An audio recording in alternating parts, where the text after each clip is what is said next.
नमस्कार दोस्तों, कैसे हैं आप सभी। मैं विष्णु कुमार आप सभी का अपने YouTube चैनल के इस वीडियो पर हार्दिक स्वागत करता हूं। दोस्तों, इस वीडियो में मैं आप लोगों को हिंदी व्याकरण के वर्ण विचार से संबंधित जो व्यंजन एवं उनके प्रकार हैं उन्हीं के बारे में बताने वाला हूं। आप लोग इस वीडियो में व्यंजन और उनके प्रकार से संबंधित कुल जितने सारे वर्ण होंगे उसके बारे में अच्छे से जानकारी प्राप्त कर पाएंगे। तो आइए बिना देर किए स्टार्ट करते हैं अपने आज के इस वीडियो क्लासेज को। दोस्तों, मैंने आप लोगों को वर्ण वाले वीडियो में ही यह बता दिया था कि व्यंजन किसे कहा जाता है। मैंने जब आप लोगों को वर्ण का परिभाषा बताया था, वर्ण से जब मैंने आप लोगों को परिचित कराया था, तो उसी में मैंने आप लोगों को ये बताया था कि व्यंजन किसे कहा जाता है। दोस्तों, जिन वर्णों के पूर्ण उच्चारण के लिए स्वर वर्ण की आवश्यकता पड़ती है, जिन वर्णों के पूर्ण नाम के लिए स्वर वर्ण की आवश्यकता पड़ती है, जिन वर्णों को बिना किसी स्वर के बिल्कुल भी व्यक्त नहीं किया जा सकता, जो वर्ण बिल्कुल भी भाषा में बिना किसी स्वर के अपना योगदान नहीं दे सकते, उन्हीं वर्णों को कहा जाता है क्या? उन्हीं वर्णों को कहा जाता है व्यंजन। अर्थात व्यंजन एक ऐसा वर्ण होता है जिसके उच्चारण के लिए स्वर वर्ण की आवश्यकता पड़ती है। व्यंजन जो होते हैं वो दोस्तों स्वर के अभाव में आधा अधूरे रहते हैं, अर्थात आप लोग इन्हें बिल्कुल भी पूर्ण रूप से उच्चारित नहीं कर सकते हैं स्वरों के अभाव में। तो आइए हम लोग यहाँ पर दोस्तों व्यंजन के परिभाषा को समझकर अच्छे से आगे समझने का प्रयास करते हैं। यहाँ पर दोस्तों बोला गया है, जिन वर्णों का उच्चारण स्वर वर्णों की सहायता के बिना नहीं किया जा सकता है उन्हें व्यंजन कहते हैं। मैंने भी दोस्तों आप लोगों को यही बताया कि वैसे वर्ण जिनके उच्चारण के लिए स्वर वर्ण की आवश्यकता पड़ती है, उन्हीं वर्णों को क्या कहा जाता है? उन्हीं वर्णों को कहा जाता है व्यंजन। क्या कहा जाता है? व्यंजन। दोस्तों, यहाँ पर आप लोग देख सकते हैं कि जो क है वो अपने आधा अधूरे रूप में है, जो ख है वो अपने आधा अधूरे रूप में है, जो ज है वो अपने आधा अधूरे रूप में है। आधा अधूरे कहने का मतलब है कि इन्हें सभी वर्णों में हलंत लगा हुआ है। हलंत हमें ये बताता है कि ये वर्ण कैसे हैं? ये वर्ण स्वर रहित है, अर्थात इस वर्ण में कोई भी स्वर वर्ण शामिल नहीं है। अगर दोस्तों किसी वर्ण में स्वर वर्ण शामिल हो जाए तो उसमें से हलंत का विलोप हो जाता है, यानी कि हलंत उसमें से हट जाता है। अगर दोस्तों हम लोग यहाँ पर लिख दे प, ठीक है, अगर हम यहाँ पर लिखे प और इसमें बिल्कुल भी हमें हलंत ना दें तो दोस्तों इसका मतलब ये हुआ कि इसमें कोई ना कोई एक स्वर वर्ण शामिल है। अगर हम यहाँ पर लिख दें दोस्तों, अगर हम यहाँ पर लिख दें बी, अगर हम यहाँ पर लिख दें तो इसका मतलब ये हुआ दोस्तों कि ये जो वर्ण है ये वर्ण कैसा है? ये वर्ण स्वर सहित है, यानी कि इसमें कोई ना कोई एक स्वर वर्ण शामिल है। इसे हम बिल्कुल भी व्यंजन नहीं बोलेंगे, इसको क्या बोलेंगे? इसको हम लोग व्यंजन वर्ण बोलेंगे। दोस्तों, व्यंजन और व्यंजन वर्ण इन दोनों में बस एक ही चीज का डिफरेंस होता है। व्यंजन उन्हें कहा जाता है जिसमें कोई भी स्वर शामिल नहीं होता है, और व्यंजन वर्ण उन्हें कहा जाता है जिसमें स्वर शामिल होता है।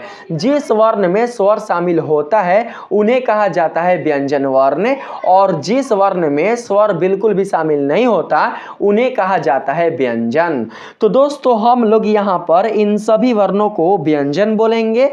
और अगर हम बात करें यहाँ पर दोस्तों इनके पूर्ण नाम का, इनका पूर्ण नाम क्या होगा बताइए तो?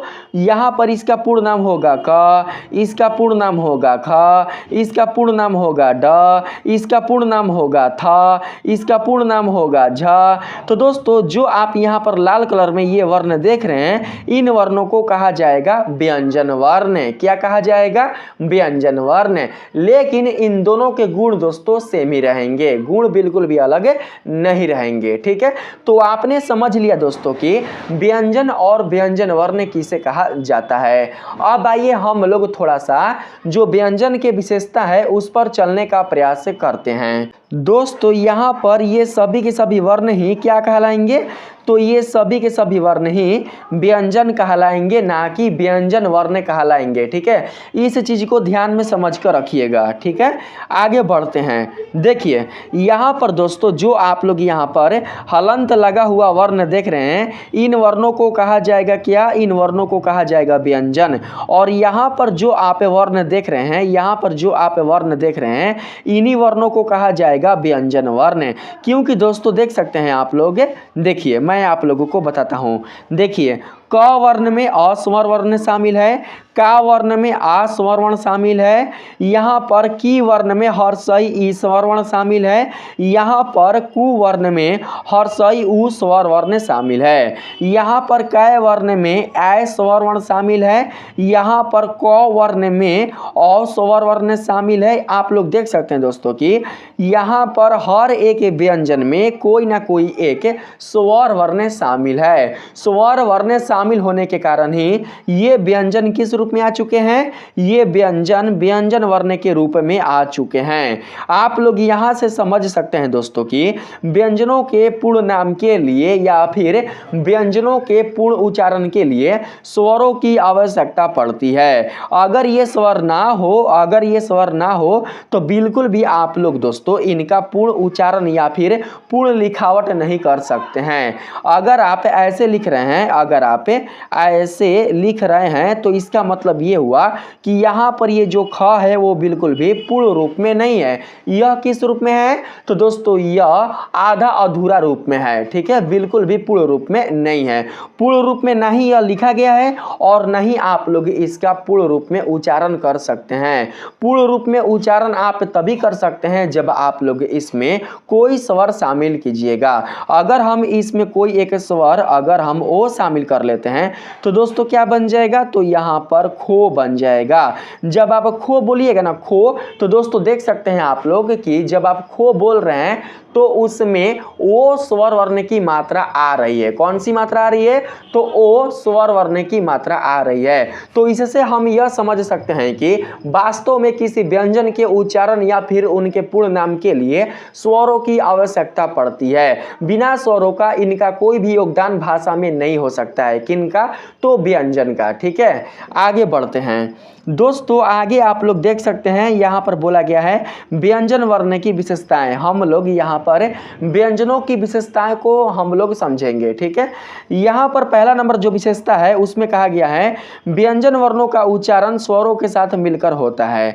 मैंने दोस्तों आप लोगों को बताया ना, अगर किसी व्यंजन में स्वर को शामिल कर दिया जाए तो वो व्यंजन क्या बन जाता है, तो दोस्तों वह व्यंजन व्यंजन वर्ण बन जाता है। तो व्यंजन वर्ण में क्या होता है, व्यंजन वर्ण में स्वर शामिल हो जाता है। ठीक है, 2 नंबर में कहा गया है व्यंजन वर्णों का उच्चारण करते समय श्वास का विशेष योगदान होता है। दोस्तों जब भी आप किसी व्यंजन वर्ण का उच्चारण कीजिएगा तो उसमें श्वास का बहुत ही बड़ा योगदान होता है। श्वास के योगदान होने के कारण ही जो व्यंजन होते हैं वो दोस्तों विभक्त हो जाते हैं घोष और अघोष में, अल्प प्राण और महाप्राण में। तो यहाँ पर श्वास का बहुत ही बड़ा योगदान होता है। श्वास के कारण ही यानी कि हवा के कारण ही जो व्यंजन वर्ण होते हैं वो दोस्तों कड़ी ध्वनि के साथ उत्पन्न होते हैं। मैंने आप लोगों को बताया था कि जो स्वर वर्ण होते हैं उनके उच्चारण के क्रम में बिल्कुल भी जो वायु होती है वो हमारे मुख के ध्वनि यंत्रों से ज़्यादा मात्रा में बिल्कुल भी नहीं टकराती है। ठीक है, और मैंने साथ ही साथ आप लोगों को ये भी बताया था दोस्तों कि जब हम लोग किसी स्वर वर्ण का उच्चारण अपने मुख से करते हैं तो मुख से उच्चारण क्रिया के क्रम में जब कोई स्वर वर्ण दोस्तों उच्चारित होती है तो उनकी ध्वनि काफ़ी मुलायम और सहज होती है। लेकिन अगर हम बात करें यहाँ पर व्यंजन वर्ण का तो दोस्तों ऐसा बिल्कुल भी व्यंजन वर्ण में नहीं देखा जाता है। जब भी आप किसी व्यंजन वर्ण का उच्चारण कीजिएगा तो उसमें क्या होता है कि जो ध्वनि निकलती है व्यंजन वर्णों के उच्चारण के क्रम में वो निकलती है कड़ी रूप में। वो निकलती है किस रूप में, तो दोस्तों दोस्तों कड़ी रूप में और भारी रूप में बाहर निकलती है। ठीक है, इसका जो मेन कारण है वो क्या है, वो है दोस्तों श्वास का विशेष योगदान। श्वास के विशेष योगदान के कारण ही व्यंजन वर्णों के उच्चारण के क्रम में जो ध्वनियां होती है वो थोड़ी सी स्वरों की अपेक्षा कड़ी हो जाती है। ठीक है, यहाँ पर बात करते हैं नीचे, इन वर्णों के उच्चारण में किसी न किसी अंग में रुकावट उत्पन्न होती है, जैसे होठ, जीभ या तालु। दोस्तों जब भी आप किसी व्यंजन वर्ण का उच्चारण कीजिएगा तो उच्चारण क्रिया के क्रम में जब वायु आपके मुख से बाहर निकलेगी तो वो दोस्तों आपके मुख में स्थित जो ध्वनि यंत्र है उनसे अवश्य टकराएगी। हल्की मात्रा में टकराए या ज्यादा मात्रा में टकराए, लेकिन टकराएगी जरूर। और हवा के बीच में ये जो अवरोध उत्पन्न होता है वो किसके कारण उत्पन्न होता है, तो वो उत्पन्न होता है ध्वनि यंत्रों के कारण। हमारे मुख में जो भी ध्वनि यंत्र उपस्थित है, जैसे कि दोस्तों जीभ हो गए, जैसे कि तालु हो गया, जैसे कि दोस्तों ओठ हो गया, कंठ हो गया, मुर्दा हो गया, ये जो भी आप ध्वनि यंत्र देख रहे हैं, इन ध्वनि यंत्रों के कारण ही वायु मार्ग में क्या उत्पन्न होता है, वायु मार्ग में विरोध यानी कि वायु मार्ग में रुकावट उत्पन्न होता है। रुकावट उत्पन्न होने के कारण ही जो ध्वनियां होती हैं व्यंजन वर्ण वाली वो दोस्तों थोड़ी सी भारी हो जाती हैं। ठीक है, तो यहाँ पर आप लोग ये समझ कर रखिएगा कि व्यंजन वर्णों के उच्चारण में किसी न किसी अंग में रुकावट उत्पन्न होती है, चाहे वो अंग आपका ओठ हो, जीभ हो या तालु हो या फिर मुर्दा हो। ठीक है, यहाँ पर बात करते हैं आगे बोला गया है व्यंजन वर्णों में स्वर जुड़ने पर मात्रा का निर्धारण होता है। तो दोस्तों आप लोग यहाँ पर देख सकते हैं, देखिए यहाँ पर देखिए, जब यहाँ पर इस वर्ण में अ जब स्वर वर्ण जुड़ा तो यहाँ पर कौन सी मात्रा आया, तो दोस्तों अ वाला मात्रा आया। हालांकि इसमें कोई भी दोस्तों मात्रा शामिल नहीं रहता है, जो अ स्वर वर्ण है इसमें कोई भी मात्रा शामिल नहीं रहता है, लेकिन फिर भी यदि हम अ को संयुक्त करके अगर हम उच्चारित करें तो दोस्तों आप लोग देख सकते हैं कि क यानी कि अ की मात्रा आ रही है, अ की मात्रा आएगी, लेकिन अगर आप इसका कोई चिन्ह अगर लेना चाहिएगा तो चिन्ह बिल्कुल भी दोस्तों इसका नहीं रहता है। ठीक है, इसका चिन्ह रहेगा, ठीक है, आ का चिन्ह रहता है, आ का चिन्ह क्या रहेगा, ये वाला। ठीक है, ये वाला चिन्ह रहेगा, लेकिन बिल्कुल भी अ का चिन्ह नहीं रहता है। अगर हम इस वर्ण में आ स्वर वर्ण को जोड़ें तो दोस्तों कौन सी मात्रा निकलेगी, तो दोस्तों आ वाला मात्रा निकलेगी। और इस मात्रा का चिन्ह रहता है क्या, तो इस मात्रा का चिन्ह रहता है ये वाला। अगर हम दोस्तों यहाँ पर इस वर्ण में कै वर्ण में री स्वर वर्ण को ऐड करें तो दोस्तों मात्रा कौन सा निकलेगा, तो री, क्री यानी कि री। तो जो आप यहाँ पर री देख रहे हैं ना, इसी को क्या बोलेंगे, इसी को हम लोग मात्रा बोलेंगे। जिन वर्णों में जो भी दोस्तों स्वर वर्ण शामिल है तो स्वर वर्णों की जो भी मात्रा है, यानी कि जो वर्ण अपने जिस मात्रा से संबंधित है उस मात्रा का निर्धारण हो जाता है जब वह किसी व्यंजन में संयुक्त होता है। तो दोस्तों अगर यहाँ पर हम अ को संयुक्त कर दें अगर फ में तो क्या बन जाएगा, तो दोस्तों फ बन जाएगा। क्या बन जाएगा, फ बन जाएगा। कुछ देर पहले ही था फ किस रूप में, तो फाय के रूप में। जब इस स्वर रहित व्यंजन में अ ऐड हो गया तो दोस्तों क्या बन गया, फ बन गया। क्या बन गया, फ। यानी कि इस व्यंजन वर्ण में कौन सी मात्रा आ गया, तो दोस्तों अ वाली मात्रा आ गया। ठीक है, आप लोग समझ गए। आगे बढ़ने का प्रयास करते हैं। आगे दोस्तों आप लोग देख सकते हैं अगला जो नंबर है इसमें बोला गया है व्यंजन वर्णों का उच्चारण करते समय स्वर यंत्र में विशेष स्थान का प्रयोग होता है। दोस्तों अगर आप क का उच्चारण करें या फिर अगर आप च का उच्चारण करें, ट का उच्चारण करें, त का उच्चारण करें, ज्ञ का उच्चारण करें, या दोस्तों आप लोग य अलावा का या फिर तलाबी स का उच्चारण करें तो दोस्तों उनके उच्चारण के क्रम में कोई ना कोई एक विशेष स्वर यंत्र जरूर आएगा, एक विशेष ध्वनि यंत्र जरूर आएगा। जब दोस्तों आप लोग क का उच्चारण कीजिएगा तो उसमें कोई ना कोई आपके मुख का ध्वनि यंत्र जरूर शामिल रहता है। जब दोस्तों आप लोग ट का उच्चारण कीजिएगा तो ट के उच्चारण के लिए कोई ना कोई आपके मुख का ध्वनि यंत्र जरूर शामिल शामिल रहता है। इसीलिए दोस्तों यहाँ पर लिखा गया है व्यंजन वर्णों का उच्चारण करते समय स्वर यंत्र में विशेष स्थान का प्रयोग होता है। हालांकि दोस्तों ये प्रयोग स्वर वर्णों में भी होता है, लेकिन स्वर वर्ण काफी स्वतंत्र होते हैं। स्वर वर्ण दोस्तों जो होते हैं वो बिल्कुल भी किसी पर आश्रित नहीं रहते हैं। वो क्या करते हैं कि हमारे मुख में उपस्थित जो ध्वनि यंत्र होते हैं उनसे बहुत ही कम टकराते हैं। यानी कि जब हम किसी स्वर वर्ण का उच्चारण करते हैं और स्वर वर्ण का उच्चारण करते समय हमारे मुख से जो वायु निकलती है, ये वायु हमारे मुख में उपस्थित ध्वनि यंत्रों से बहुत ही कम मात्रा में ही टकराती है, या फिर बोल सकते हैं कि ना की मात्रा में ही टकराती है। लेकिन अगर हम बात करें यहाँ पर व्यंजन वर्णों का, तो जो व्यंजन वर्ण होते हैं तो दोस्तों व्यंजन वर्णों के उच्चारण में निकलने वाली जो वायु होती है वो हमारे मुख में उपस्थित ध्वनि यंत्रों से टकराती है और इसी कारण ध्वनि यंत्रों का एक विशेष स्थान प्राप्त हो जाता है।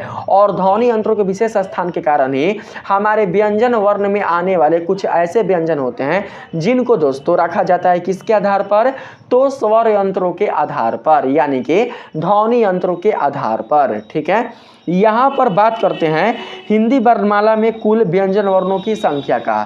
दोस्तों हिंदी वर्णमाला में कुल 33 व्यंजन वर्ण होते हैं। 30 गो होते हैं कौन, 30 गो नहीं 25 गो, 25 गो होते हैं स्पर्श व्यंजन। ठीक है, 25 गो होता है स्पर्श व्यंजन। क से लेकर म तक जो व्यंजन होता है वो होता है 25 गो, जिसको पंचमाक्षर भी कहा जाता है, 5×25। ठीक है, 25 गो होता है दोस्तों स्पर्श व्यंजन। 4 गो होता है दोस्तों आप लोगों का अंतस्थ व्यंजन य र ल व।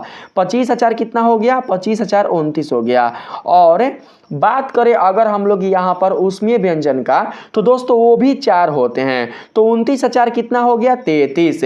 यानी कि हिंदी वर्णमाला में टोटल 33 व्यंजन होते हैं। कितने व्यंजन होते हैं, 33 व्यंजन होते हैं। कहीं कहीं आपको 33 के स्थान पर 35 भी मिलेगा। 35 इसलिए मिलेगा क्योंकि दोस्तों जो अन्य व्यंजन होते हैं, जो द्विगुण व्यंजन होते हैं, कौन कौन, तो दोस्तों ड और ढ वाले, इनको भी ले लिया जाता है। ठीक है, तो 33 गो और 2 गो ये दोनों मिलकर कितने बन जाते हैं, तो 35 ठो बन जाते हैं। आप लोग याद रखिएगा हिंदी वर्णमाला में कम से कम टोटल वर्णों की संख्या होती है 33, और ज़्यादा से ज़्यादा टोटल वर्ण नहीं, व्यंजन वर्ण। याद रखिएगा हम यहाँ पर वर्ण की बात नहीं कर रहे हैं, ओनली फॉर व्यंजन वर्ण की बात कर रहे हैं। ठीक है, हिंदी वर्णमाला में कुल दोस्तों 33 व्यंजन वर्ण होते हैं और ज़्यादा से ज़्यादा 35 व्यंजन वर्ण होते हैं, अगर यहाँ पर इन दोनों व्यंजनों को शामिल कर लिया जाए तो। अगर हम बात करें यहाँ पर हिंदी वर्णमाला के कुल वर्णों का, तो दोस्तों हिंदी वर्णमाला में कुल वर्णों की संख्या होती है कितना, कुल वर्णों की संख्या होती है 54 ठो होता है। ठीक है, याद रखिएगा आप लोग 54 ठो दोस्तों कुल वर्णों की संख्या होती है। 54 नहीं 52 को, यहाँ पर देख सकते हैं 52 को लिखा हुआ है, हमने 2 ज़्यादा ही बता दिया, 52 को होता है। मैं आप लोगों को बता देता हूँ, देखिए यहाँ पर मैंने आप लोगों को बताया ना 33 गो, देखिए 2 गो यहाँ पर है ना दोस्तों, 2 गो यहाँ पर, 33 से 2 कितना हो गया, 35 गो, 35 गो हुआ ना, 11 गो हो गया स्वर वर्ण, तो 35 और 11 कितना हो जाएगा, तो 35 और 11 हो जाएगा दोस्तों 46 गो। ठीक है, 35 गो और 11 गो हो गया आपका 46 गो, 46 गो हो गया। और अगर हम यहाँ पर बात करें 6 3 11 का 46 गो, यहाँ पर दोस्तों है वाला देखिए 46 गो और 4 गो ये वाले, तो 46,000 कितने हो जाएंगे, 46,050 हो जाएंगे, 46,050 गो। ठीक है, अगर हम दोस्तों यहाँ पर देखें 50 को, तो ये हो गया, और 2 गो दोस्तों ये वाला। ठीक है, इसको बोलते हैं आगत व्यंजन। क्या बोलते हैं, आगत। अन और अ को छोड़कर बोल रहे हैं। ठीक है, अन और अ को छोड़कर बोल रहे हैं, क्योंकि इनकी गिनती ना तो स्वर वर्ण में ही होती है और ना ही व्यंजन वर्ण में ही होती है। तो 50 गो और 2 गो ये आगत व्यंजन, टोटल कितने हो गए, तो 52 गो हो गए। हिंदी वर्णमाला में कुल वर्णों की संख्या होती है 52 गो, और हिंदी वर्णमाला में कुल स्वरों की संख्या होती है 11 गो, और हिंदी वर्णमाला में कुल व्यंजन वर्णों की संख्या होती है 33 गो, ज़्यादा से ज़्यादा 35 गो। ठीक है, अब दोस्तों हम चलते हैं आगे, आप लोग समझ गए हैं। यहाँ पर देख सकते हैं दोस्तों, आगे है व्यंजन वर्णों के उच्चारण में कभी स्पर्श और कभी घर्षण होता है। व्यंजन वर्णों के उच्चारण में क्या होता है? व्यंजन वर्णों के उच्चारण में कभी स्पर्श होता है तो कभी घर्षण होता है। दोस्तों जब आप किसी व्यंजन वर्ण का उच्चारण करते हैं और व्यंजन वर्ण के उच्चारण करने के क्रम में जब हमारे मुख से निकलने वाली वायु हमारे मुख में उपस्थित किसी ध्वनि यंत्रों से स्पर्श करती है तो उस स्थिति में उन व्यंजनों को कहा जाता है कौन सा व्यंजन? तो स्पर्श व्यंजन। क्या कहा जाता है दोस्तों? स्पर्श व्यंजन कहा जाता है। जिस किसी भी व्यंजन के उच्चारण में हमारे मुख से आने वाली हवा हमारे मुख में उपस्थित ध्वनि यंत्रों से केवल स्पर्श करती है उन्हीं व्यंजनों को कहा जाता है स्पर्श व्यंजन। जब हम किसी व्यंजन का उच्चारण करते हैं और उच्चारण क्रिया के क्रम में हमारे मुख से निकलने वाली वायु हमारे मुख में उपस्थित ध्वनि यंत्रों से घर्षण खाती है, यानी कि दोस्तों रगड़ खाती है, तो उस स्थिति में उन वर्णों को क्या कहा जाता है? तो दोस्तों उन वर्णों को कहा जाता है ऊष्मीय व्यंजन। क्या कहा जाता है? ऊष्मीय व्यंजन। ठीक है। जिन व्यंजनों में घर्षण होता है उच्चारण क्रिया के क्रम में उन व्यंजनों को कहा जाता है ऊष्मीय व्यंजन, और जिन व्यंजनों के उच्चारण क्रिया के क्रम में केवल और केवल स्पर्श होता है उन्हें कहा जाता है अस्पर्श व्यंजन। और जो भी व्यंजन दोस्तों, जो भी व्यंजन बीच यानी कि मध्यस्थ, यानी कि दोस्तों आपके जो जीभ होते हैं, अगर वो जीभ पूर्ण रूप से किसी भी आपके मुख में उपस्थित ध्वनि यंत्रों को बिल्कुल भी स्पर्श नहीं करते हैं तो उस स्थिति में दोस्तों हम लोग उन व्यंजनों को क्या बोलेंगे? उन व्यंजनों को बोलेंगे अंतःस्थ व्यंजन। क्या बोलेंगे? अंतःस्थ व्यंजन। इन सभी व्यंजनों की जानकारी आप लोगों को आगे मिलने वाली है। ठीक है, आइए आगे बढ़ने का प्रयास करते हैं। यहाँ पर दोस्तों आप लोग देख सकते हैं व्यंजन वर्ण का परिभाषा लिखा गया है, तो मैंने आप लोगों को व्यंजन वर्ण का परिभाषा बता दिया है। देख सकते हैं आप लोग, इसमें से किसी भी वर्ण में कोई भी दोस्तों हलंत शामिल नहीं है। हलंत शामिल होगा तो समझेंगे कि व्यंजन है, हलंत नहीं है। अगर दोस्तों कोई स्वर वर्ण अगर शामिल है तो हम लोग समझेंगे कि ये व्यंजन वर्ण है। ठीक है, आइए अब हम बढ़ते हैं व्यंजन के प्रकार पर। दोस्तों व्यंजनों के निम्नलिखित 3 आधार पर प्रकार किए गए हैं, 3 आधार पर इनके भेद किए गए हैं, जिसे जानना आप लोगों के लिए बहुत ही आवश्यक है। अगर दोस्तों आप लोग मेरे वीडियो को ध्यान से देखते हैं, मेरे वीडियो को दोस्तों अच्छे से समझ लेते हैं, इसमें जो भी बताया गया है उससे अच्छे से अगर जान लेते हैं तो दोस्तों आप लोग चाहे क्लास 9th में हो, 10th में हो, 11th में हो, 12th में हो, या फिर अगर आप किसी कॉम्पिटिटिव एग्जाम की तैयारी कर रहे हो, आप लोगों के लिए ये बहुत ही उपयोगी होगा। क्योंकि दोस्तों हिंदी वर्णमाला से जो प्रश्न पूछे जाते हैं वो दोस्तों किसी भी एग्जाम में पूछे जा सकते हैं। हिंदी वर्णमाला से बनाए गए जो प्रश्न होते हैं वो बिल्कुल भी बदले हुए नहीं रहते हैं। अगर आप हिंदी वर्णमाला को अच्छे से समझ जाते हैं, हिंदी व्याकरण को अच्छे से पढ़ लेते हैं, तो दोस्तों आप लोगों को हिंदी व्याकरण से पूछे गए प्रश्नों में कोई भी प्रॉब्लम नहीं होगी। ठीक है, तो यहाँ पर हमारा ये जो बात चल रहा है वीडियो में वो चल रहा है किसका? तो दोस्तों व्यंजन और उनके प्रकार का। ठीक है, जो कि वर्ण विचार से संबंधित है। वर्ण विचार के बाद मैं आप लोगों को पढ़ाऊंगा शब्द विचार। यहाँ पर दोस्तों अगर हम बात करें पहला भाग का, तो पहला भाग है यहाँ पर स्पर्श के आधार पर। देखिए व्यंजनों को 3 भागों में बांटा गया है, जिसमें से पहला भाग है स्पर्श के आधार पर, दूसरा भाग है श्वास मात्रा के आधार पर, और तीसरा भाग है ध्वनि की गूंज के आधार पर। स्पर्श के आधार पर, श्वास मात्रा के आधार पर और ध्वनि की गूंज के आधार पर। सबसे पहले हम लोग यहाँ पर स्पर्श के आधार पर देखते हैं कि व्यंजन के कितने प्रकार होते हैं। दोस्तों आप लोग यहाँ पर देखिएगा। ठीक है, स्पर्श के आधार पर व्यंजन के मुख्य रूप से 3 ही प्रकार होते हैं, ये बिल्कुल भी नहीं होते हैं। ठीक है, आप लोग यहाँ पर दोस्तों 3 ही प्रकार समझिएगा। पहला होता है स्पर्श, दूसरा होता है अंतःस्थ, यानी कि अंतःस्थ भी बोल सकते हैं इसको। ठीक है, और तीसरा होता है ऊष्मीय। और यहाँ पर आगत संयुक्त बिल्कुल भी हम लोग व्यंजन वर्ण के भाग नहीं बोलेंगे। ठीक है, ये दोनों वर्ण दोस्तों बाद में आए थे। इसको दोस्तों रखा जाता है फारसी लिपि में भी, फारसी लिपि में भी, यानी कि फारसी लिपि एक होता है उसमें भी दोस्तों इन दोनों वर्णों को रखा जाता है। ये बाद में आए थे, इसलिए इन दोनों वर्णों को आगत व्यंजन कहा जाता है। ठीक है, और ये जो व्यंजन है संयुक्त, इन्हें दोस्तों बनाया जाता है। ठीक है, इनका निर्माण किया जाता है इसलिए इन्हें बिल्कुल भी दोस्तों किस व्यंजन में, स्पर्श व्यंजन में इन्हें नहीं रखा जाता है। ठीक है, तो यहाँ पर सबसे पहले हम लोग स्पर्श व्यंजन को समझने का प्रयास करते हैं। स्पर्श व्यंजन के परिभाषा में कहा गया है जिन व्यंजनों के उच्चारण में जीभ, ठीक है, जिन व्यंजनों के उच्चारण में जीभ मुख के किसी न किसी भाग का स्पर्श करती है। दोस्तों हम जो भी बोल पाते हैं, हम जो भी उच्चारित कर पाते हैं, हम जो भी दोस्तों अपने मुख से शब्द या भाषा निकाल पाते हैं, वो किसके कारण निकाल पाते हैं, वो निकाल पाते हैं जीभ के कारण। अगर हमारे मुख में जीभ ना हो तो हम लोग बोलते हुए भी कुछ नहीं बोल सकते हैं। हमारा दोस्तों कंठ सही है, हमारा कंठ खुला है, हमें बोलना आता है, हमें भगवान ने गूंगा नहीं बनाया है, लेकिन अगर हमारे मुख में जीभ ना ही हो तो दोस्तों हम गूंगा ना होते हुए भी गूंगे हो जाएंगे, क्योंकि हमारे मुख से जो भी ध्वनि निकलती है, जो भी हम स्पष्ट रूप से अपने मुख से बोल पाते हैं, जो भी अस्पष्ट भाषा हमारे मुख से बाहर निकल पाती है, वो निकल पाती है जीभ के कारण ही। बिना जीभ के आप लोग किसी भी वर्ण का, किसी भी भाषा का, किसी भी ध्वनि का, भाषा ध्वनि वही होता है दोस्तों, आप लोग किसी भी शब्द का उच्चारण बिना जीभ के दोस्तों आप नहीं कर सकते हैं। इसलिए यहाँ पर आप लोग ये समझ कर रखिएगा कि जिस तरीके से आप लोगों का कान दोस्तों बहुत ही महत्वपूर्ण ज्ञानेंद्रिय है, जिस तरीके से आपका आंख और आपका मस्तिष्क बहुत ही महत्वपूर्ण ज्ञानेंद्रिय है, ठीक है उसी प्रकार से आपके मुख में उपस्थित जो जीभ है वो भी दोस्तों एक महत्वपूर्ण भाग है, एक महत्वपूर्ण अंग है। जीभ के कारण ही दोस्तों आपका जो भोजन होता है वो अच्छी तरीके से मिल पाता है, यानी अच्छी तरीके से दोस्तों हमारे मुख में उपस्थित जो लार होते हैं उनमें वो मिल पाता है, तब जाकर दोस्तों भोजन हमारे ग्रास नली से होते हुए आमाशय में जा पाता है।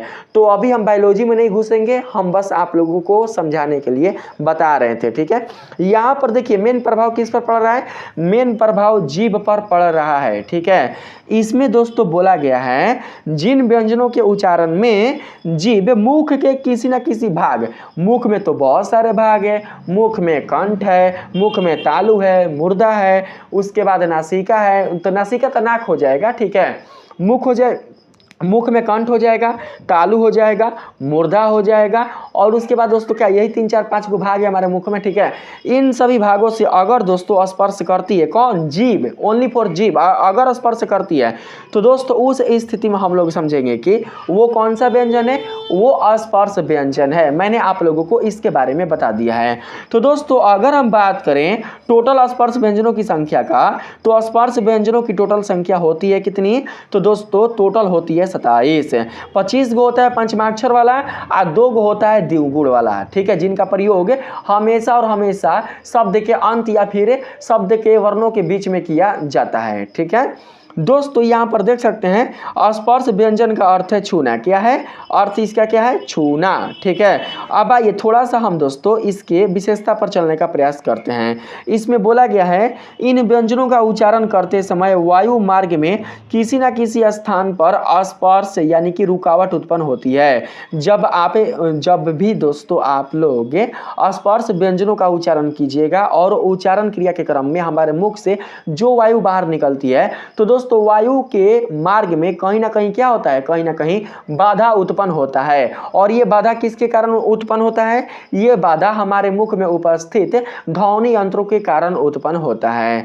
तो दोस्तों यहाँ पर यही चीज बोला गया है, इन व्यंजनों का उच्चारण करते समय वायु मार्ग में किसी न किसी स्थान पर, चाहे वह स्थान आपका जीभ हो, ओठ हो, दांत हो, ठीक है, किसी न किसी स्थान पर स्पर्श यानी कि रुकावट उत्पन्न होती है। और रुकावट उत्पन्न होने के कारण ही इन व्यंजनों का एक नाम मिल गया है जिन्हें स्पर्श व्यंजन कहा जाता है।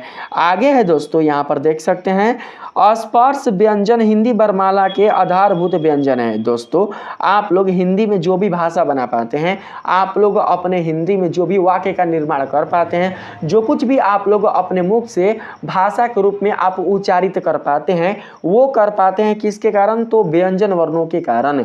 दोस्तों देखिए केवल स्वर वर्ण से बिल्कुल भी कोई भी शब्द नहीं बनेगा, केवल और केवल स्वर वर्ण से किसी भी शब्द का अर्थ नहीं निकलेगा। शब्द का अर्थ निकालने के लिए, किसी भाषा को दोस्तों सार्थक रूप में बोलने के लिए क्या चाहिए, तो दोस्तों व्यंजन वर्ण चाहिए। इसीलिए कहा जाता है कि जो स्पर्श व्यंजन होते हैं, व्यंजनों में भी कौन सा व्यंजन, तो स्पर्श व्यंजन। स्पर्श व्यंजन देखिए दोस्तों यहाँ से यहाँ तक होते हैं, ठीक है। स्पर्श व्यंजन क से लेकर म तक होते हैं, एकदम अच्छे से समझिएगा, ठीक है। देखिए बोला गया है ना स्पर्शीय या वर्गीय व्यंजन, स्पर्शीय या वर्गीय व्यंजन। क से लेकर अंग तक भी पंचमाक्षर है, च से लेकर य तक भी पंचमाक्षर है, ट से लेकर न तक भी यानी कि अण तक भी पंचमाक्षर है, त से लेकर न तक भी पंचमाक्षर है, और इसी प्रकार से प से लेकर म तक भी पंचमाक्षर है। ये सभी अपने पंच रूप में होते हैं, यानी कि पांच पांच रूप में होते हैं, ठीक है। और इन वर्गों का, ठीक है, इन वर्गों का जो प्रथम सदस्य होता है उनके आधार पर इनका नाम दिया जाता है। अगर हम बात करें इस वर्ग का, तो दोस्तों इस वर्ग का प्रथम सदस्य क, इसीलिए हम लोग इसको बोलेंगे क वर्ग। इस वर्ग का प्रथम सदस्य च, इसलिए हम लोग बोलेंगे इसको च वर्ग। इस वर्ग का प्रथम सदस्य प, इसलिए हम लोग इसको बोलेंगे क्या, तो दोस्तों प वर्ग। यहाँ पर देख सकते हैं बोला गया है क वर्ग, च वर्ग, ट वर्ग, त वर्ग, प वर्ग। इस तरीके से आप लोगों को पढ़ना है, ठीक है।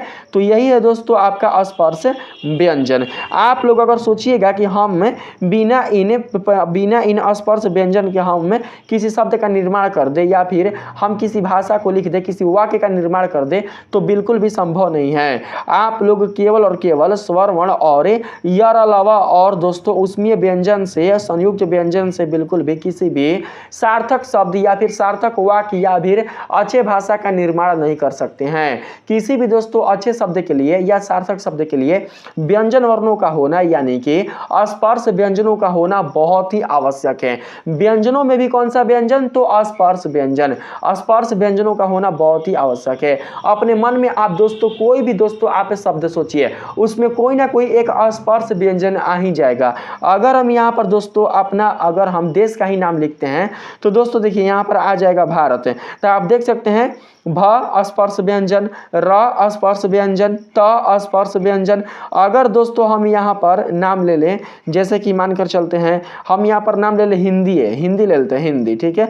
देख सकते हैं ह दोस्तों आपका हो जाएगा उसमें व्यंजन, ये तो उसमें व्यंजन आ गया, लेकिन न कौन सा व्यंजन हो गया, तो न आपका हो गया दोस्तों स्पर्शीय व्यंजन, द आपका हो गया स्पर्शीय व्यंजन। इसी प्रकार से अगर हम कोई यहाँ पर शब्द ले लें शहद, शहद, तो यहाँ पर तालाबी स, ठीक है, तालाबी स और ह ये उसमें व्यंजन होंगे, लेकिन इस शब्द में एगो दोस्तों आया हुआ है कौन सा व्यंजन, तो स्पर्शीय व्यंजन। बिना स्पर्श व्यंजन के दोस्तों आप लोग किसी भी शब्द को बना ही ना सकते हैं। हाँ, रेयर केस में कोई कोई ऐसा शब्द होता है जिसमें कोई भी स्पर्श व्यंजन शामिल नहीं होता, लेकिन दोस्तों चाहे वो आपका नाम हो, देश का नाम हो, कोई भी दोस्तों पदार्थ का नाम हो, नाम के रूप में, नाम को व्यक्त करने के रूप में दोस्तों कोई ना कोई एक स्पर्श व्यंजन अवश्य आ जाएगा।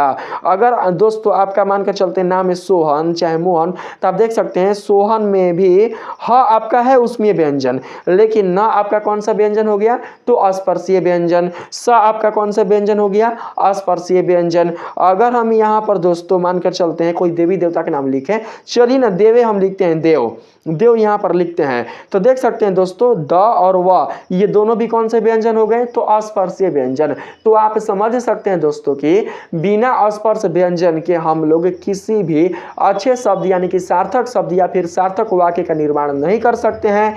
इसीलिए दोस्तों भाषा का आधारभूत, हिंदी भाषा का आधारभूत जो ढांचा है वो क्या है दोस्तों, वो है आपका स्पर्श व्यंजन। और स्पर्श व्यंजन को अस्तित्व प्रदान करने वाले कौन है, स्पर्श व्यंजन ही नहीं बल्कि समस्त व्यंजन वर्णों को, समस्त व्यंजन वर्ण को दोस्तों उनका स्वरूप प्रदान करने वाले कौन है, तो दोस्तों स्वर वर्ण। कौन है, स्वर वर्ण।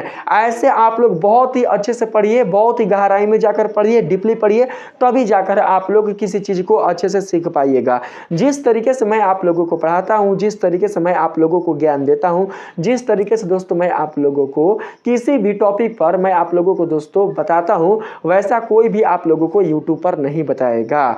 इसलिए आप लोग अपना टाइम वेस्ट ना कर अच्छे से यहाँ पर दोस्तों पढ़ने का प्रयास कीजिए। ठीक है, मैं जानता हूँ कि आप लोगों का टाइम बहुत ही कीमती है, इसलिए दोस्तों मैं सोचता हूँ कि आप लोगों का टाइम ना बर्बाद करूँ और बिना टाइम बर्बाद किए हुए मैं आप लोगों को जो बताना है वही बताऊँ। मैं कोई भी अपना प्राइवेट बात नहीं करता, मैं कोई भी अपना दोस्तों निजी बात नहीं करता, इधर उधर की बात नहीं करता।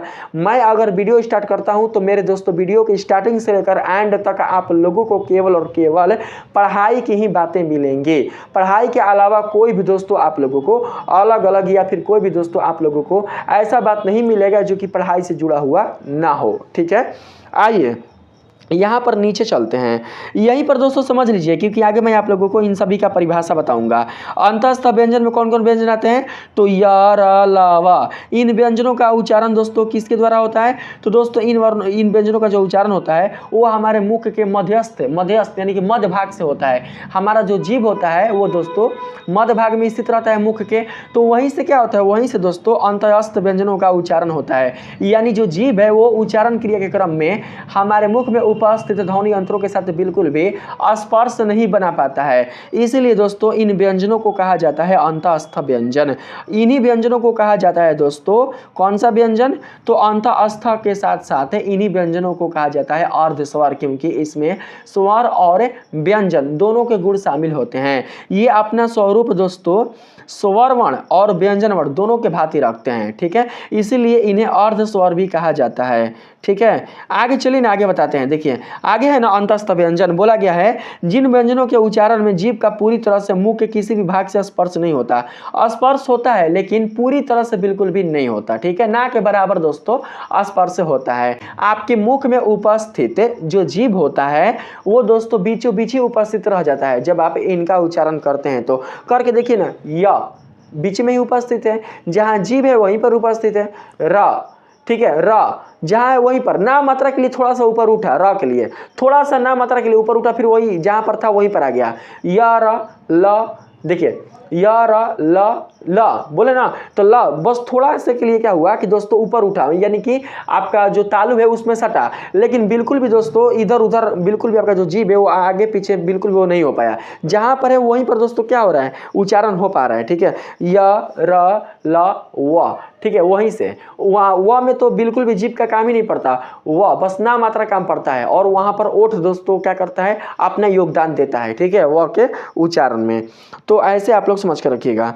देखिए इनके उच्चारण में श्वास की गति अंत होती है। श्वास की गति क्या होती है, श्वास की गति अंत मतलब आंतरिक भाग में होती है, अंदर भाग में होती है। ठीक है, यहाँ पर आप लोग आगे देख सकते हैं, बोला गया है इनका उच्चारण स्वर और व्यंजन के मध्य होता है। जो अंतःस्थ व्यंजन होते हैं उनका उच्चारण स्वर और व्यंजन के मध्य होता है, इसलिए इन व्यंजनों को क्या कहा जाता है, इन व्यंजनों को कहा जाता है अर्धस्वर। ठीक है, आगे दोस्तों इसमें बोला गया है इन्हें अर्धस्वर भी कहा जाता है क्योंकि इनमें स्वर जैसी कोमलता और व्यंजन जैसी स्थिरता दोनों पाई जाती है। जिस प्रकार से व्यंजन में स्थिरता पाई जाती है, जिस प्रकार से स्वर वर्णों में कोमलता पाई जाती है, ठीक उसी प्रकार से दोनों ही गुण दोस्तों आपके अंतःस्थ व्यंजन में पाए जाते हैं। दोस्तों जब अंतःस्थ व्यंजन स्वर और व्यंजन दोनों के गुण को प्रकट करता है तो इसका मतलब ये हुआ कि उसमें कोमलता और स्थिरता दोनों ही पाया जाएगा। ठीक है, आगे बढ़ते हैं। आगे बोला गया है अंतःस्थ व्यंजनों के उच्चारण में श्वास का प्रवाह बाधित नहीं होता, यानी कि बिल्कुल भी किसी ध्वनि यंत्रों से हमारे मुख में उपस्थित जो ध्वनि यंत्र होते हैं उनसे बिल्कुल भी दोस्तों टकराता नहीं है। टकराता है लेकिन बहुत ही कम मात्रा में। ठीक है, ना के बराबर। और जो हमारा श्वास है बिल्कुल भी दोस्तों वो अपने मार्ग में बिल्कुल भी किसी से टकराता उतना नहीं है जितना कि चाहिए। ठीक है, यहाँ पर अगला जो पाठ है इसमें बोला गया है दोस्तों अंतःस्थ व्यंजन भाषा को कोमलता, लय और अस्पष्टता प्रदान करते हैं, जैसे यज्ञ, रथ, लता, वन। देख सकते हैं दोस्तों यहाँ पर कोमलता प्रदान हो रहा है, यज्ञ, रथ, लता, वन। इसमें दोस्तों आप लोगों को कोमलता भी मिलेगा जब हम इन शब्दों को पढ़ें, तो इन शब्दों में आप लोगों को दोस्तों ये पता चला होगा मेरे उच्चारण क्रिया के क्रम में कि इन शब्दों के उच्चारण में कोमलता भी है और थोड़ा समय के लिए स्थिरता भी है। तो ये किसके कारण हो पाया है, तो ये हो पाया है अंतःस्थ व्यंजन के कारण। ठीक है। आइए अब चलते हैं ऊष्मीय व्यंजन पर। ऊष्मीय यानी कि ऊष्मा, ऊष्मा यानी कि गर्म हवा, ठीक है। ऊष्मा कहने का मतलब जिसमें दोस्तों ताप हो, जो गर्म हो उसको बोलते हैं ऊष्मा। दोस्तों सिंपल बात है, जिन व्यंजनों के उच्चारण में हमारे मुख से ऊष्मा उत्पन्न होती है, यानी कि हमारे मुख से निकलने वाली वायु गर्म होती है, तो उस स्थिति में इन व्यंजनों को क्या कहा जाता है? तो दोस्तों इन व्यंजनों को ऊष्मीय व्यंजन कहा जाता है। जिन व्यंजनों के उच्चारण में हमारे मुख से निकलने वाली वायु गर्म होती है, तो दोस्तों उन व्यंजनों को कहा जाता है ऊष्मीय व्यंजन। क्या कहा जाता है? ऊष्मीय व्यंजन। और मैंने आप लोगों को बताया कि ऊष्मीय व्यंजन तभी ऊष्मीय हो पाते हैं, यानी कि ऊष्मीय व्यंजन के उच्चारण में हमारे मुख से निकलने वाली वायु तभी गर्म रूप में बाहर निकल पाती है जब दोस्तों हमारी वायु क्या करती है? हमारे मुख में उपस्थित ध्वनि यंत्रों से रगड़ खाती है। रगड़ यानी कि घर्षण खाती है। दोस्तों जब भी आप घर्षण कीजिएगा, यानी कि जब आप दो पदार्थों को एक दूसरे के साथ रगड़िएगा, तो दोस्तों देखिएगा उसमें आवेश उत्पन्न होगा, यानी कि उसमें दोस्तों ताप का गुण उत्पन्न हो जाएगा। जब उसमें ताप का गुण उत्पन्न हो जाएगा तो छूने से पता चलेगा कि इसमें क्या आ चुका है? इसमें ताप आ चुका है, ठीक है, इसमें ऊष्मा आ चुका है, ठीक है। उसी प्रकार से जब हम लोग तलाबी सा, मूर्धनी सा, दंती सा, इन चार मूल वर्णों का उच्चारण करते हैं, तो दोस्तों इनके उच्चारण की क्रिया के क्रम में हमारे मुख से निकलने वाली जो वायु होती है वो हमारे मुख में उपस्थित ध्वनि यंत्रों से रगड़ खाती है। स्पर्श ही नहीं करती बल्कि रगड़ खाती है, घर्षण खाती है। और घर्षण खाने के कारण ही जब ये वायु हमारे मुख से बाहर निकलती है तो दोस्तों गर्म वायु के साथ बाहर निकलती है। गर्म वायु के साथ बाहर निकलने के कारण ही हम लोग इन व्यंजनों का नाम क्या दे दिए हैं? इन व्यंजनों का नाम ऊष्मीय व्यंजन दे दिए हैं, ठीक है। समझ में बात आ रही होगी। यहाँ पर आगे बोला गया है दोस्तों, इन व्यंजनों की ध्वनि लंबे समय तक खींची जा सकती है, जैसे स, ठीक है, देख सकते हैं सा बहुत लंबा समय तक खींचा चुका है। दंती सा है, देख तलाबी सा, हा बहुत लंबा समय तक क्या कर सकते हैं आप लोग? इसको खींच सकते हैं। पलुत स्वर के रूप में आप लोग इसको ले सकते हैं। अगला है, इन व्यंजनों के उच्चारण में वायु प्रवाह को रोकने के बजाय उसके साथ घर्षण उत्पन्न होता है।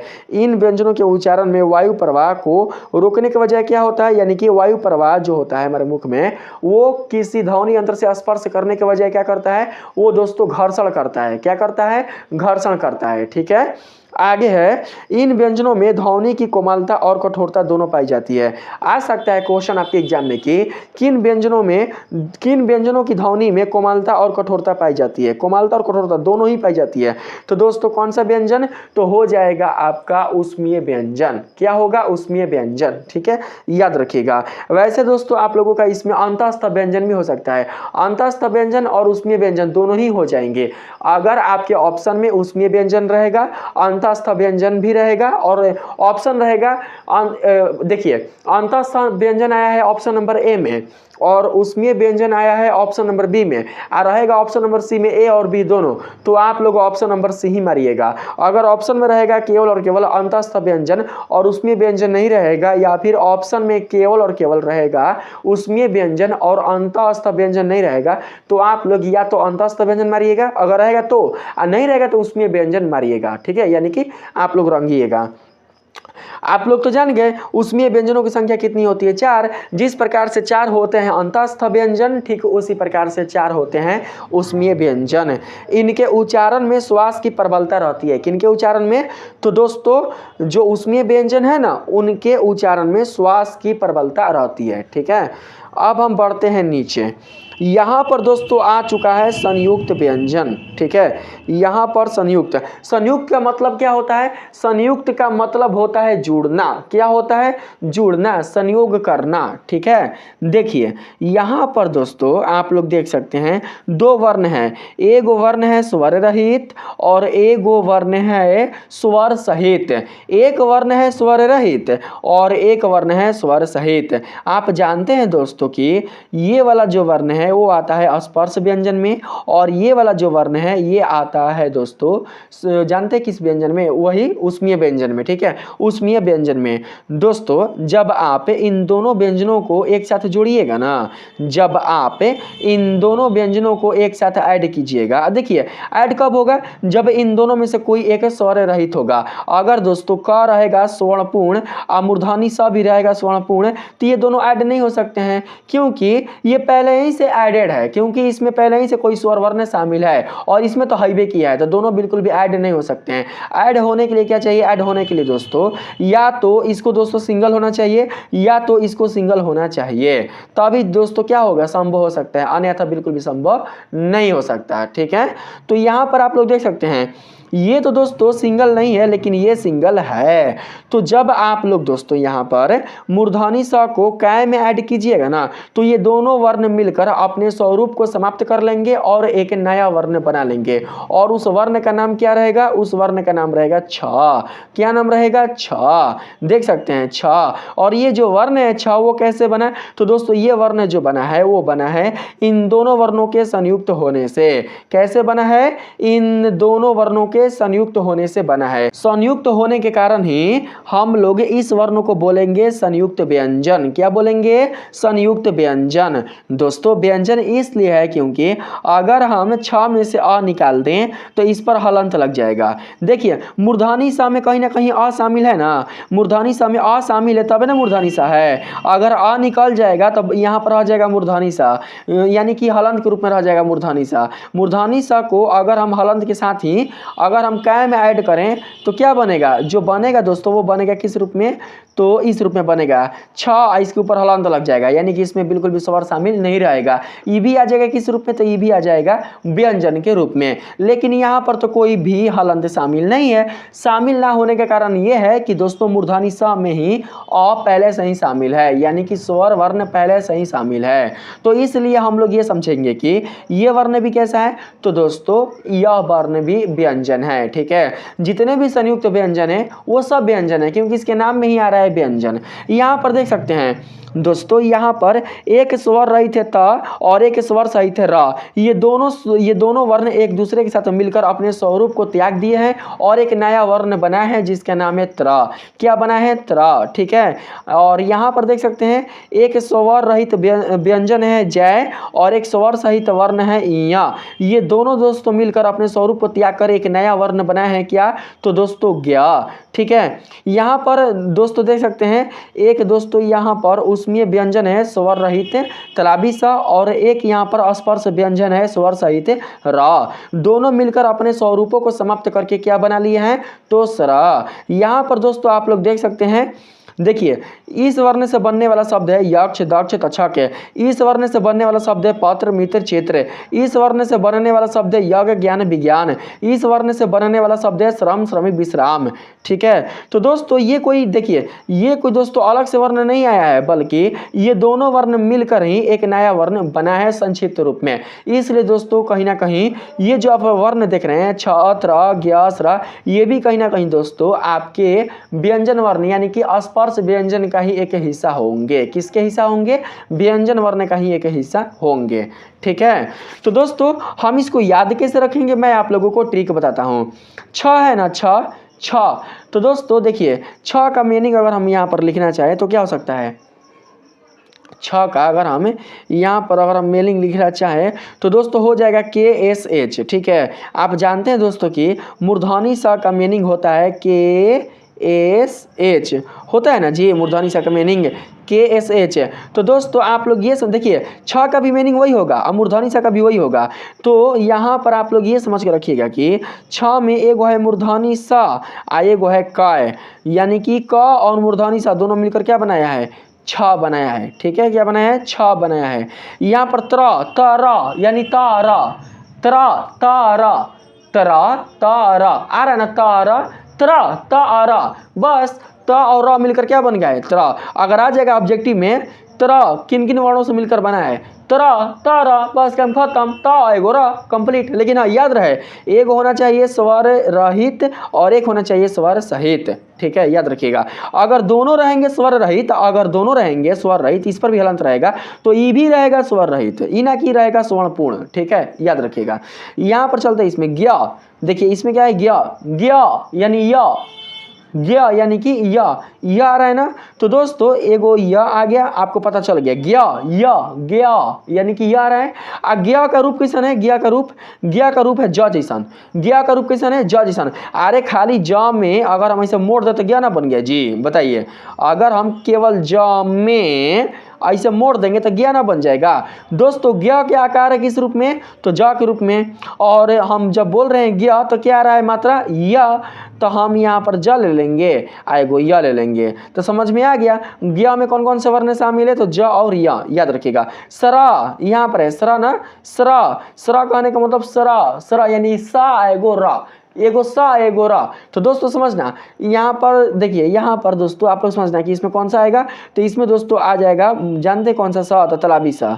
देखना कौन सा ऐसा सा है, कौन सा ऐसा सा है जो ना में हई जीरो जैसन आएगा, यानी कि ऐसा ऐसा आएगा। देखो यहाँ पर है ना जीरो जैसन, होल जैसन है ना, होल जैसन। सा तीन गो होता है ना, एक होता है तालाबी सा, एक होता है मूर्धनी सा, एक होता है दंती सा। तो इन दोनों में कोई भी होल नहीं है, लेकिन इसमें होल है, इसमें भी होल है ना होल इसमें छोटा सा। तो दोस्तों आप लोग देखना, सरा, सरा यानी कि सारा, है ना, सारा। तो कौन सा ऐसा साल है जिसमें होल होता था? तालाबी सा। तो यहाँ पर एगो तालाबी से ले लेंगे, होल है, एगो रा ले लेंगे, इन दोनों से मिलकर क्या बना है? सरा, काम खत्म, और क्या चाहिए, बस हो गया कंप्लीट। अब आते हैं द्वितत्व व्यंजन, ठीक है, बस ये भी बहुत आसान है। जब एक व्यंजन अपने ही जैसे दूसरे व्यंजन से मिलता है, जब दो सेम व्यंजन, जब दो समान व्यंजन एक दूसरे के साथ मिलकर दोस्तों एक व्यंजन का निर्माण करते हैं, उन्हें क्या कहा जाता है? द्वितत्व व्यंजन, द्वितत्व व्यंजन कहा जाता है। द्वितत्व व्यंजन में बिल्कुल भी जो नया व्यंजन बनता है उसका स्वरूप नहीं बदलता, यानी कि कोई भी नया व्यंजन नहीं बनता है, ठीक है, देख सकते हैं यहाँ पर आप लोग। क में काय अड हुआ, क्या बन गया? कक। का में काय अड हुआ, देखिए हाई काय है, यहाँ पर क है, दोनों ऐड हुआ, एगो है स्वर रहित, एगो है स्वर सहित है, ये दोनों ऐड होकर यहाँ पर बना लिए कक, यहाँ पर ये दोनों ऐड होकर बना लिए चच। तो दोस्तों क्या यहाँ पर कोई नया यहाँ पर स्वर बन रहा है, या फिर सॉरी स्वर नहीं जी, यहाँ पर कोई नया वर्ण बन रहा है? बताइए तो। कोई भी जिस प्रकार से यहाँ पर नया वर्ण बन रहा था, जिस प्रकार से यहाँ पर नया वर्ण बन रहा था, क्या इसमें दोस्तों ऐसा गुण है? नहीं है, बिल्कुल भी नहीं है। तो दोस्तों जब भी आपको ऐसा स्वरूप मिले, जब भी आपको ऐसा मिले, जब भी आपको दोस्तों अगर ऐसा मिले, तो आप समझना ये कौन सा व्यंजन है? ये द्वित्व व्यंजन है। कौन सा व्यंजन? द्वित्व व्यंजन, ठीक है, आप लोग समझ गए हैं। अब हम बढ़ते हैं आगे, यहाँ पर अतिरिक्त व्यंजन। अतिरिक्त व्यंजन किसे कहा जाता है? तो दोस्तों अतिरिक्त व्यंजन में बोला गया है परिभाषा के रूप में, जिन व्यंजनों का उच्चारण करते समय जिह्वा ऊपर उठकर मुर्दा को स्पर्श करती हुई तुरंत नीचे गिर जाती है। बात को समझना, जिन व्यंजनों का उच्चारण करते समय जिह्वा ऊपर उठकर मुर्दा को, यानी कि ऊपर वाला जो भाग है मुर्दा को स्पर्श करके तुरंत नीचे गिर जाती है, उन्हें अतिरिक्त व्यंजन कहते हैं। अरे अतिरिक्त व्यंजन को ही द्विगुण व्यंजन कहा जाता है, ठीक है, अतिरिक्त व्यंजन को क्या कहा जाता है? द्विगुण व्यंजन कहा जाता है, ठीक है। आप ऐसे बोल सकते हैं, जो व्यंजन स्पर्श व्यंजन के जैसा ही अपना गुण प्रदर्शित करते हैं उन्हें कहा जाता है अतिरिक्त व्यंजन, ठीक है, ऐसे भी आप इसका परिभाषा लिख सकते हैं।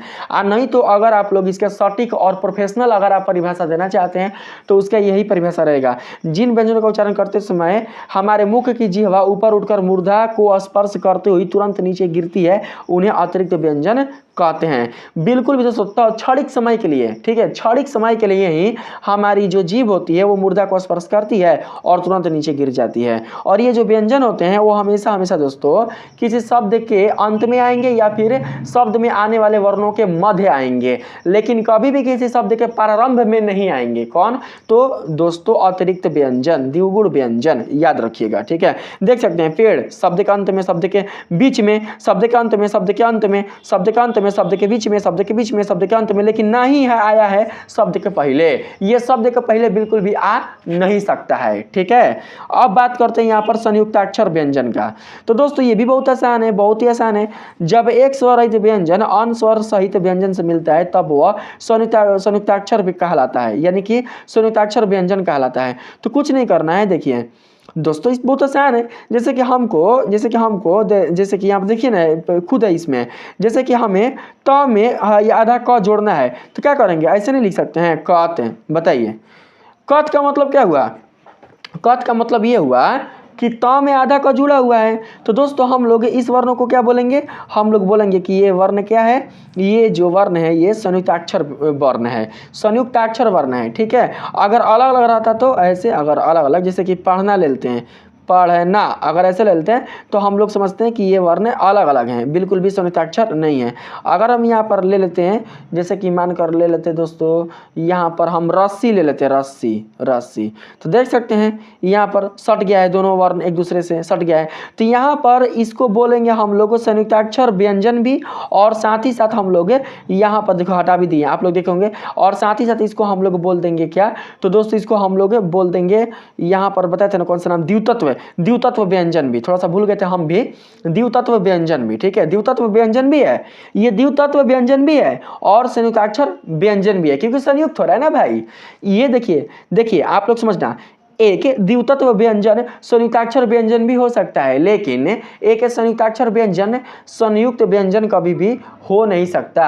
हो भी सकता है और नहीं भी हो सकता है। मैंने क्या बताया? एक द्वितत्व व्यंजन एक संयुक्ताक्षर व्यंजन हो सकता है, लेकिन एक संयुक्ताक्षर व्यंजन हमेशा और हमेशा द्वितत्व व्यंजन नहीं हो सकता। इतना आप लोग समझ कर रखिएगा। ठीक है, अब आइए चलते हैं नीचे। तो दोस्तों यहाँ पर आप लोगों का स्पर्श व्यंजन खत्म। स्पर्श के आधार पर स्पर्श व्यंजन के जो प्रकार हैं वो खत्म हुए। अब आते हैं हम लोग नीचे। अब यहाँ पर है श्वास मात्रा के आधार पर व्यंजनों के प्रकार।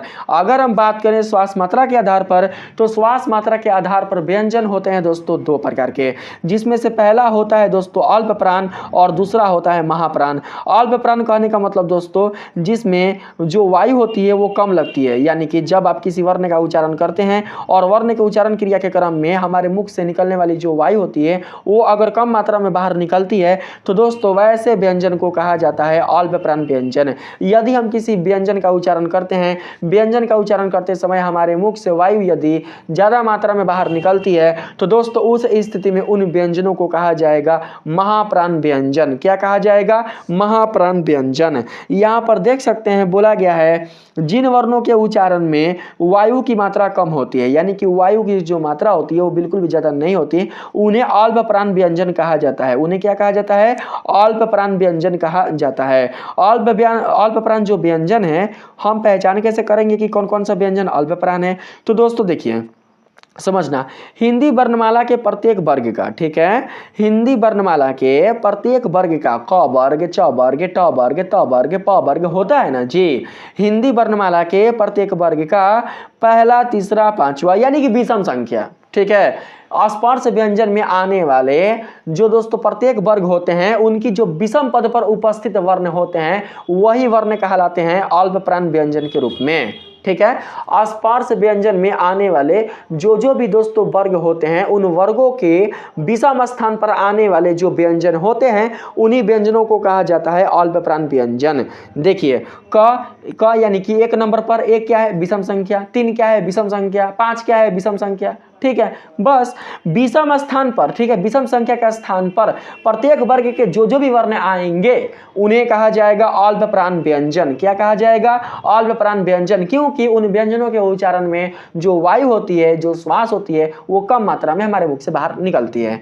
ठीक है, देख सकते हैं पहला, यहाँ पर तीसरा, यहाँ पर पांचवा, यानी कि क ग अंग, ये हो गया अल्प प्राण। च ज य हो गया अल्प प्राण। ट ड न अड़ ये हो गया अल्प प्राण। समझ गए आप लोग अच्छे से। और इसके अलावा भैया कौन कौन अल्प प्राण व्यंजन है? तो इसके अलावा है दोस्तों, जानते हैं द्विगुण व्यंजन में एगो व्यंजन है ड, ठीक ना, द्विगुण व्यंजन में दुग होता है ना, द्विगुण व्यंजन, दुग होता है ना अतिरिक्त व्यंजन, एक होता है ढ के रूप में, एक होता है ड के रूप में। तो ढ वाला आ जाएगा महाप्राण में।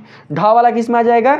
महाप्राण में। और ड वाला आ जाएगा किस रूप में? तो दोस्तों ये आ जाएगा अल्प प्राण में। बात को समझना दोस्तों, जिस प्रकार से अंग है ना 5वें नंबर पर यानी कि विषम स्थान पर, तो उसी प्रकार से समझना कि अगर अंग है 5वें नंबर पर तो कहीं ना कहीं इसके जैसा जो द्विगुण व्यंजन है वो भी होगा किस रूप रूप में, तो वो भी होगा अल्प प्राण व्यंजन के रूप में।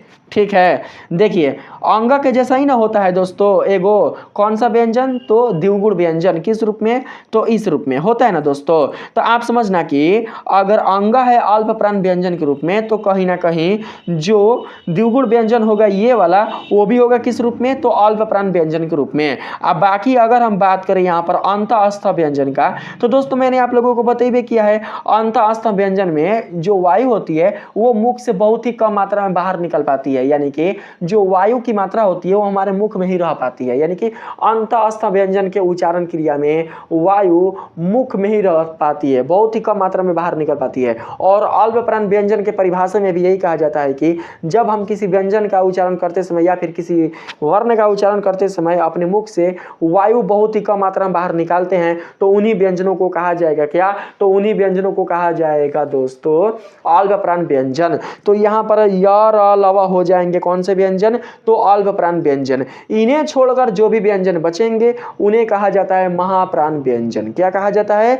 महाप्राण व्यंजन। ठीक है, अगर हम बात करें यहाँ पर नीचे, तो दोस्तों देख सकते हैं जो बच्चे ये सोच रहे होंगे कि सर क्या अल्प प्राण व्यंजन में स्वर वर्ण नहीं आते हैं, तो दोस्तों देखिए स्वर वर्ण में क्या होता है कि जितने भी स्वर होते हैं जब आप उनका उच्चारण कीजिएगा ना, तो आपके मुख से जो वायु होती है वो बहुत ही कम मात्रा में बाहर निकल पाती है। ठीक है, हाँ, जो दीर्घ स्वर होते हैं उनके उच्चारण में अगर वायु ज्यादा मात्रा में बाहर निकलती है तो आप लोग उन्हें अल्प प्राण व्यंजन के रूप में ले सकते हैं। लेकिन यहाँ पर बात हो रहा है व्यंजन का, और जो स्वर वर्ण होते हैं वो दोस्तों वो एक तरीके से व्यंजन नहीं होते, वो एक तरीके से स्वर होते हैं। ठीक है, समझ कर रखिएगा, जो स्वर वर्ण होते हैं वो स्वर होते हैं, व्यंजन नहीं होते हैं। और यहाँ पर बात हो रहा है व्यंजन का। ठीक है, लेकिन अगर फिर भी आप लोगों के मन में आशंका लग रहा है कि सर अगर हम अगर लेना चाहें स्वर वर्ण में अल्प प्राण और महाप्राण के रूप में, तो दोस्तों आप उच्चारण क्रिया के क्रम में ले सकते हैं। जिन वर्णों के उच्चारण में अगर वायु कम मात्रा में निकलेगी उन वर्णों को कहा जाएगा, उन स्वर वर्णों को कहा जाएगा अल्प प्राण, और जिन स्वर वर्णों के उच्चारण में वायु ज्यादा मात्रा में बाहर निकलेगी उन स्वर वर्णों को कहा जाएगा महाप्राण। ठीक है, जो भी दोस्तों दीर्घ स्वर होंगे वो आ जाएंगे महाप्राण में, और जो दोस्तों हर्ष स्वर यानी कि मूल स्वर यानी कि लघु स्वर होंगे वो आ जाएंगे अल्प प्राण में। बस कंप्लीट। क्या करना है इसमें, आइए अब बढ़ते हैं नीचे महाप्राण व्यंजन। तो बस उसी का जस्ट उल्टा, जिन वर्णों के उच्चारण में वायु अधिक मात्रा में बाहर निकलती है, जिन वर्णों के उच्चारण में वायु की मात्रा अधिक होती है, दोस्तों देखिए बाहर निकलना और वायु की मात्रा अधिक होना दोनों का अर्थ एक है, अलग अलग बिल्कुल भी नहीं है। जिन वर्णों के उच्चारण में वायु की मात्रा अधिक होती है या फिर अधिक मात्रा में वायु बाहर निकलती है, दोनों का जो मेन जो मतलब होता है वो दोस्तों सेम ही होता है, अलग अलग नहीं होता। वे महाप्राण व्यंजन कहलाते हैं।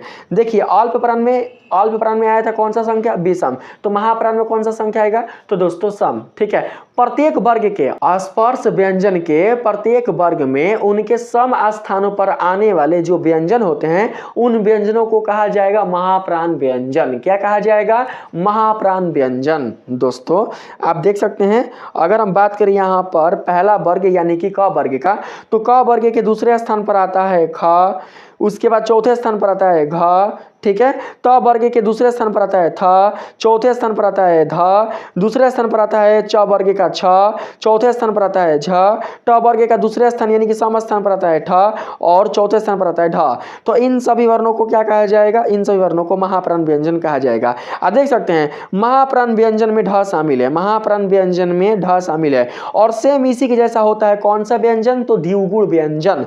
तो बस अगर ये व्यंजन महाप्राण व्यंजन में है तो हम समझेंगे कि जो द्विगुण व्यंजन ये वाला है वो भी एक प्रकार का महाप्राण व्यंजन ही होगा।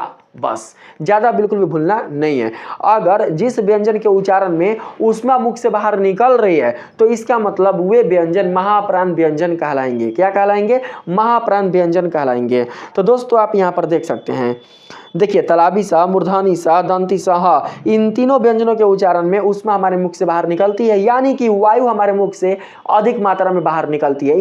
इन व्यंजनों के उच्चारण में वायु की मात्रा अधिक होती है, इसलिए हम बोल सकते हैं कि ये कैसे व्यंजन है? तो दोस्तों ये एक प्रकार के अल्प प्राण वाले व्यंजन है। तो मैंने आप लोगों को इस वीडियो में अल्प प्राण और महाप्राण को भी अच्छे से समझा दिया। अब दोस्तों मैं चलता हूं लेकर आप लोगों को तीसरे नंबर पर। ठीक है, तीसरा नंबर है ध्वनि की गूंज के आधार पर व्यंजनों के प्रकार। दोस्तों ध्वनि की गूंज के आधार पर व्यंजनों के दो प्रकार होते हैं, जिनमें से पहला होता है घोष और दूसरा होता है अघोष। ठीक है, देखिए हम लोग यहाँ पर सबसे पहले घोष वर्ण को समझते हैं। देखिए दोस्तों, घोष वर्ण में कुछ भी नहीं है। जब भी आप किसी वर्ण का उच्चारण करते हैं और वर्ण का उच्चारण करते समय आपके मुख में उपस्थित अगर ध्वनि यंत्र में कंपन उत्पन्न होती है, जिस किसी भी वर्ण का आप उच्चारण करते हैं, चाहे वो वर्ण आपका स्वर हो या फिर व्यंजन हो, ठीक है, जिस किसी भी आप वर्ण का उच्चारण करते हैं, चाहे वो आपका वर्ण स्वर हो या फिर व्यंजन हो, अगर दोस्तों उच्चारण क्रिया के क्रम में आपके मुख में उपस्थित ध्वनि यंत्रों में कंपन उत्पन्न होता है, क्या उत्पन्न होता है?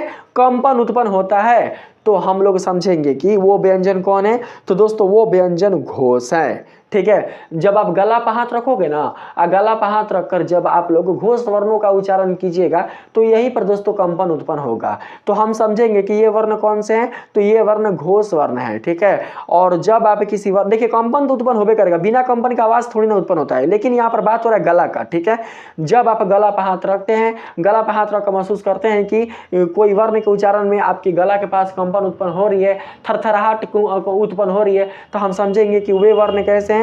तो दोस्तों वे वर्ण घोष वाले हैं। ठीक है, देख सकते हैं बोला गया परिभाषा में, ऐसे वर्ण जिनके उच्चारण के समय स्वर यंत्र में यानी कि ध्वनि यंत्र में कंपन होता है उन्हें घोष वर्ण कहते हैं। क्या बोलते हैं? घोष वर्ण कहते हैं। ग, देखिए ग बोलिए, अब ये बोलिए ना जी, ट्राई मारिए, ग बोलिए और गर्दन पर दोस्तों आपके हाथ रखिए, ग घ।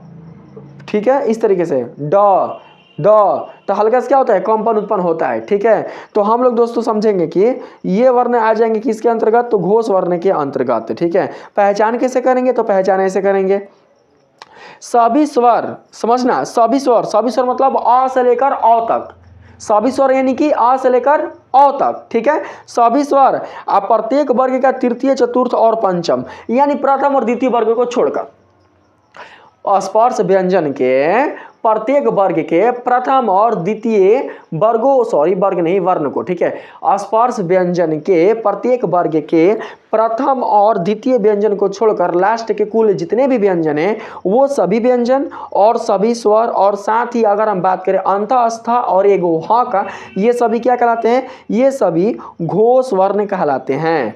यहाँ पर देखिए, सभी स्वर यानी कि अ से लेकर अ तक, प्रत्येक वर्ग का तृतीय, चतुर्थ और पंचम वर्ण यानी कि दोस्तों हो जाएगा तृतीय में ग, घ, अंग। ठीक है, फिर हो जाएगा आपका दोस्तों ट, च, छ, ज, झ, इय, ट ठ के बाद ड, ढ, ण। ठीक है, ये सभी आपके वर्ण आ जाएंगे किस में? तो दोस्तों घोष वर्ण में। अंतःस्थ में सब हो जाएगा, अंतःस्थ में य, र, ल, व सब, और केवल एगो उसमें व्यंजन आएगा और वो है कौन? तो दोस्तों ह। कौन है? तो हाँ, बस। इसी का जस्ट ऑपोजिट होता है कौन? तो अघोष वर्ण। कौन होता है? अघोष वर्ण, याद रखिएगा, इसको आप लोग समझ के रखना। प्रत्येक वर्ग का प्रथम और द्वितीय को छोड़कर हम सभी वर्णों को समझेंगे घोष वर्ण में, सभी स्वरों को समझेंगे घोष वर्ण में, और सभी अंतःस्थ को समझेंगे घोष वर्ण में, और ह को केवल समझेंगे घोष वर्ण में। ठीक है, इसका जस्ट उल्टा है दोस्तों अघोष में। अघोष में क्या होता है कि कंपन उत्पन्न नहीं होता, बहुत ही दोस्तों कम या ना के मात्रा में उत्पन्न होता है, यानी कि उत्पन्न होता ही नहीं है। तो बस इसका परिभाषा हो जाएगा, ऐसे वर्ण जिनके उच्चारण के समय स्वर यंत्र में कोई कंपन नहीं होता है उन्हें अघोष वर्ण कहते हैं। तो दोस्तों पहचान कैसे करेंगे? तो बस सिंपल, जब सारा स्वर वर्ण घोष में ही चला गया तो अघोष में कोई भी स्वर वर्ण नहीं आएगा, तो स्वर वर्ण को हटा देंगे। जब सारा अंतःस्थ व्यंजन जब घोष में ही चला गया तो इसमें कोई भी दोस्तों अंतःस्थ व्यंजन नहीं आएगा। ठीक है, अगर हम बात करें उसमें व्यंजन का, तो उसमें व्यंजनों में से जब ह व्यंजन घोष में चला गया तो हम लोग ह का बात बिल्कुल भी नहीं करेंगे। किसमें? तो अघोष में। अघोष में दोस्तों देखिए, अघोष में क्या होता है कि स्पर्श व्यंजन में आने वाले प्रत्येक वर्ग का, स्पर्श व्यंजन में आने वाले प्रत्येक वर्ग के प्रथम एवं द्वितीय, प्रथम एवं द्वितीय वर्णों को बोलेंगे क्या, तो प्रथम एवं द्वितीय वर्णों को बोलेंगे अघोष व्यंजन। ठीक है।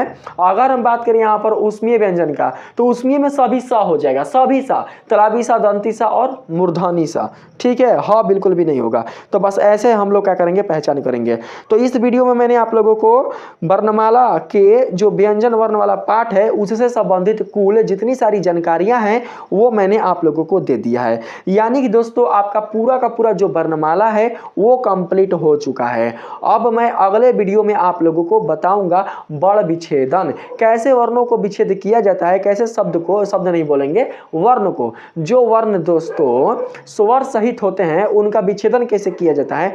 देखिए जब आपको वर्ण विच्छेद करने आएगा तो आप शब्द विच्छेद अच्छे से कर सकते हैं। ठीक है, मैं आप लोगों को अगले वीडियो में वर्ण विच्छेद करना सिखाऊंगा और उसके बाद आप लोगों को मैं उच्चारण क्रिया के माध्यम से जो भी दोस्तों वर्ण है उच्चारण वाले उनकी पहचान करना सिखाऊंगा। वीडियो पसंद आया हो तो आप लोग इस वीडियो को एक लाइक जरूर से कीजिएगा। चैनल पर नए हो तो चैनल को सब्सक्राइब करना आप लोग बिल्कुल भी नहीं भूलिएगा। अगर आप किसी भी एग्जाम की तैयारी कर रहे हो, चाहे वो एग्जाम दोस्तों आप लोगों का सेकेंडरी हो या दोस्तों प्राइमरी हो या कॉम्पिटिटिव हो, कोई भी एग्जाम हो, अगर आप तैयारी कर रहे हैं तो अच्छे से आप लोग पढ़िएगा और अच्छे से आप लोग दोस्तों क्या कीजिएगा कि मेरे वीडियो के माध्यम से आप लोग नोट्स कर लीजिएगा। जो बच्चे ये चाहते हैं कि सर मुझे इसका पीडीएफ कैसे मिलेगा, जो बच्चे अगर इसका पीडीएफ लेना चाहते हैं तो मैं आप लोगों को पीडीएफ दे दूंगा। बस इसके लिए क्या करना है कि आप लोगों को इस वीडियो को अपने दोस्तों तक, अपने फ्रेंड्स तक क्या करना है कि ज़्यादा से ज़्यादा शेयर करना है। आप लोगों को पीडीएफ के लिए कोई भी कॉस्ट नहीं देना है, कोई भी आप लोगों को मूल्य नहीं देना है, मैं आपको फ्री में प्रोवाइड करा दूंगा। ठीक है, तो मिलते हैं अगले वीडियो में। धन्यवाद।